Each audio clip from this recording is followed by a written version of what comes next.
If you have ever wondered how to grow a ton of potatoes in a small space, then you are in the right place. In today's video, I'm going to show you how to grow potatoes in containers. Whether you're working on a tiny balcony or a full backyard, you can still harvest a bounty of spuds because there's a secret trick that I'm going to show you called the mound up technique, and you will never grow potatoes the same way ever again once you start using this technique. First things first though, let's talk about basics, buying your seed potatoes. You can find these at most garden stores, and there are so many different varieties to choose from. Whether you're after creamy Yukon Golds, classic russets, or even colourful purple potatoes, each type has something very different to offer in taste and texture. The next thing to consider is choosing your container. Now, the great thing about growing potatoes is that you don't have to be too precious about it. You can use plastic pots, grow bags, or even a repurposed gallon drum with some holes for drainage. The key is to pick a container that's deep enough to allow the potatoes to develop underground, so you want a very large container. Now let's talk about soil, because potatoes are very heavy feeders, so they thrive in soil that's rich in nutrients. I am talking compost, manure, a little bit of blood and bone. That really gives them the good stuff, and personally I also like to use a 5-in-1 manure pellets to add some extra nutrients to ensure the potatoes are getting everything they need to grow big and healthy. You will notice when I plant the seed potatoes that I'm only filling the containers about 1/3 of the way full. That is because of the mound up technique, which we will talk about in a little bit, but don't overfill the container. Now let's talk about timing, because here in Melbourne, I like to plant my seed potatoes in winter. The cool, stable temperature provides a perfect condition for potatoes to develop strong roots before the heat of summer arrives. Plus, it gives me a good way of making use of the garden during the quieter winter months. If you're not in Melbourne, then your planting season might be totally different. In many parts of the world, early spring is actually ideal for planting potatoes. As soon as the soil begins to warm up and the risk of frost diminishes. If you're ever unsure, a good rule of thumb is just making sure that the soil temperature is above 10 degrees Celsius. When it is time, plant your seed potatoes with the eyes facing up. So the eyes are the small buds on the surface of the potato, and this is where the potato plant shoots from. Planting them with the eye up gives your potatoes the best chance to sprout and start growing strong. It's really up to you how much you want to space them out. As you can see here, for the bigger containers, I've only got about 5 spuds, whereas in these smaller containers, I've got about 3 in each one. Now previously, when I first did potatoes or grew potatoes, I would put them all in one big container, and I still got a great yield, but this time I want to test planting them out, giving them a little bit more space. And again, you will notice that I've only put the soil about 1/3 of the way full, and then I sprinkle the soil over the top about 10 centimeters. Another thing that we haven't covered yet is the positioning of your potatoes. So potatoes do like sunlight, but you don't have to be too precious with them. So although, 4 to 6 hours of sunlight a day is great, even more than that is fine, you honestly do not have to be too precious.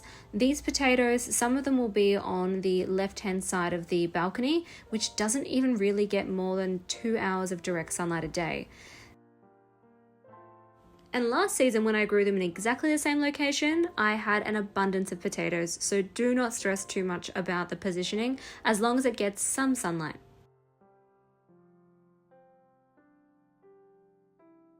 Depending on how deep you've planted your potatoes, within 2 to 4 weeks you should start to see some sprouts after planting, depending on obviously the soil temperature and the growing conditions.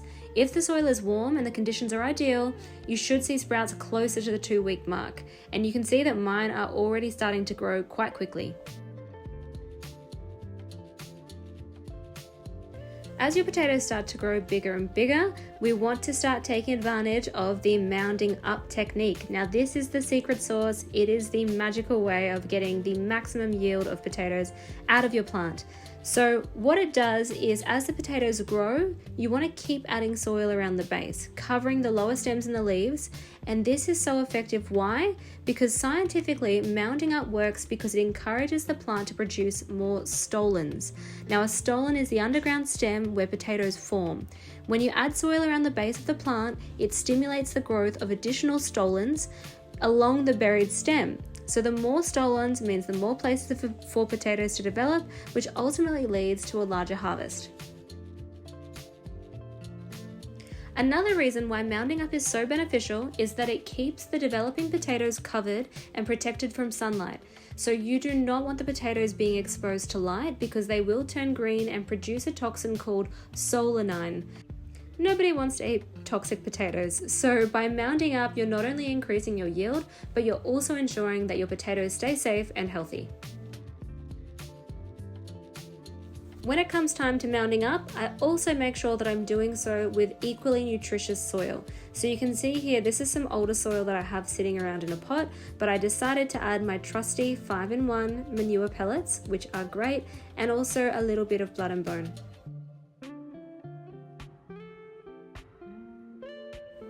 When it comes to mounding up, you can either do the bottom half of the plant, you can actually do the whole plant if you want to. It's not going to kill it, although it will feel very counterintuitive, but it's really about just making sure that you're covering it as most as possible, so then more and more leaves will start to develop.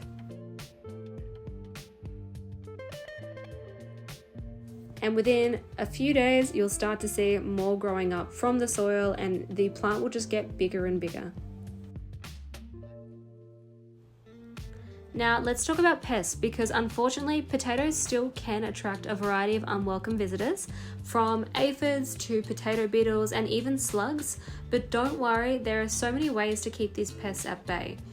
One of the best ways to prevent pest problems is to regularly check your plants for any signs of damage or insect activity.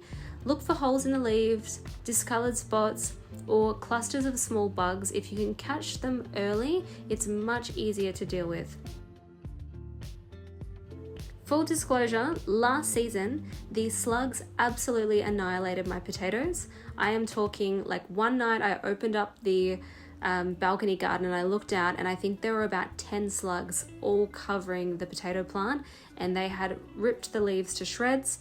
But because they are so hardy, they were totally fine. Like, yes, I removed the slugs and I tried to prevent them from coming back, but if this was a different plant, it might have been its downfall. But potatoes are totally fine if they do have a few issues with pests. It's just about making sure that they don't become too overwhelming for the plant.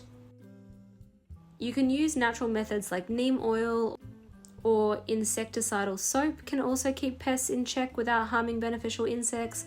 Another trick is to place a layer of straw or mulch at the base of the plants, which can also deter slugs or other ground-dwelling pests from climbing up and having a little nibble. If you do deal with more persistent pests like potato beetles, you might need to consider a cover or physically blocking them from reaching your plants. But remember, the more healthy the plants are, the more resilient they will be to pests, so keeping them well watered and fed along the way will prevent a lot of problems. Once your potatoes look like this, it'll probably take another 10 to 12 weeks for the potatoes to reach maturity, and you'll start to know because it'll die back and it will look like this. This is a sign that it's time to dig up your potatoes and enjoy. Here are how the potatoes are going at the moment, which has been about 4 weeks since the initial time that we planted them. So you can see that they are growing so well, they're loving all of that nutritious soil, and they're not too concerned about not getting a lot of sunlight. So I will give you guys an update in the future when it's time to harvest. Also, if you love this content, please let me know if there is something that you want to see next, and please make sure you check out some of my other videos and I'll show you more about what I'm growing on my balcony garden here in Melbourne. Thank you so much for watching, and I will see you guys in the next video.